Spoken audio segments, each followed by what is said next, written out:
اعوذ باللہ من الشیطان اللعین الرجیم بسم اللہ الرحمن الرحیم۔ حاضرین و ناظرین السلام علیکم ورحمۃ اللہ وبرکاتہ۔ طب امام جعفر صادق علیہ الصلاۃ والسلام کے حوالے سے ہماری گفتگو کا سلسلہ جاری ہے۔ آج ہم کوہڑ، ایک بیماری ہے، اس کے حوالے سے گفتگو کریں گے کہ یہ بیماری پیدا کیسے ہوتی ہے۔ آج کے دن میں ہم اس حوالے سے گفتگو کریں۔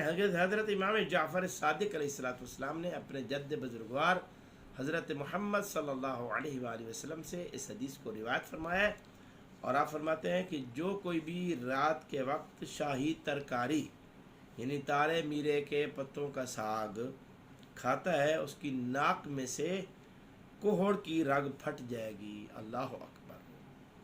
اس کے بدن سے کوہڑ کے اثرات ختم ہو جائیں گے، اور رات گزارتے ہی اس کی رگ سے خون بہہ جائے گا۔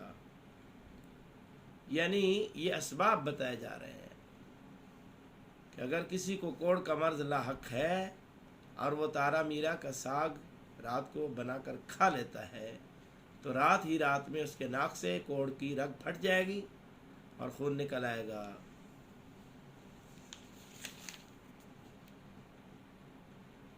اور اس لیے فرمایا کہ جو بھی شخص رات کو اپنا پیٹ شاہی ترکاری سے بھرتا ہے اور سو جاتا ہے تو اس کی زندگی اسے کوہڑ کی طرف لے جاتی ہے۔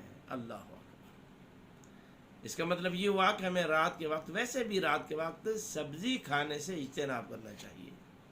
رات کے وقت ہلکی پھلکی غذا کھانا چاہیے جو زود ہضم ہو، جیسے دال وغیرہ ہے، دال ماش ہے، دال مونگ ہے، یہ کھا کر سوئیے گا۔